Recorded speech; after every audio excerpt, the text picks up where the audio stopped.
So this is a very good question. This is from William asking what thoughts on Michael Alford and increasing the funding for the football and the salaries for the coaching staff. So I think, I was hearing a lot of things, and I'm close with a few guys and the few people in the program with Alford, the Seminole Boosters, the new NIL project called the Rising Spear that I know a lot of y'all haven't heard on, but hopefully be hearing some more in the future about.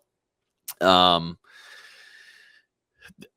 Michael Alford, I think, is all in, definitely on football. He understands what brings in the money, and that's something that, in the past administration there fell off and didn't really put in a lot of effort towards. Alford has great experience in Oklahoma, Dallas, bringing in revenue, boost, rising sales and revenue for, in-game and stadium merch, not really merch, but merchandising.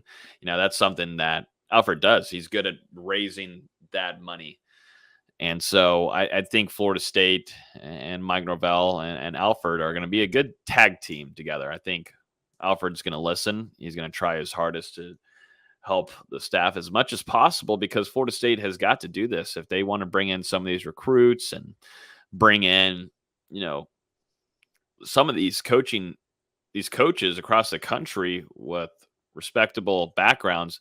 Sometimes you got to put in some good amount of money, and Florida State and Alfred, I think, are going to most certainly try to do that, and that not only in for coaching staff but around for the facilities. And he has been, since arriving, he's been stating that they are putting in a lot of work on raising money, raising capital, raising funding, getting pledges from these boosters to start building these facilities that other teams across the country build. I mean, look at Florida. They're building a really impressive football only facility. And I actually walked around it when getting to the stadium this past November. And, it's a good sized area, and they're going to, be spoiled with all of the amenities that these recruits will get to see in Gainesville. And, Florida State wants to do the same. You don't want to be splitting, the weight room or having to depict what your lifting schedule is with the track team. You don't want to be doing that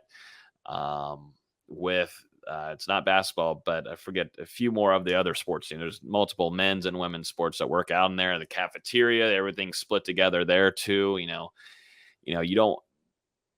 A lot of colleges are way in advance than Florida State right now, so that's something Alfred is pushing hard to do. I mean, from what I was told, there's a lot of things in the works that Florida State is doing. Stuff that I can't put out here and say. That stuff is internally going on that they're pushing hard to do. I know that Florida State was really figuring out where they want to put this football only facility. They want to put it on the IM fields across from College Town, which, from what I heard, Alfred was really pro for. Putting that there. You could run shows, events, everything right in front of that, in front of College Town. Do you put it to the side there by Stadium Drive, where the IPF already is? Those are things that Alfred is working on heavily. So, there's some things in the works, and I believe Alfred is most certainly. If you're wanting a guy, if you want an AD that is directing his focus towards building that football program and bringing it back to what it should be and catching up to the modern day of college football facilities, this is the right guy. It's just going to take a little time. In Florida State, they're not poor, but they could, find some help here and there. And, they're doing that.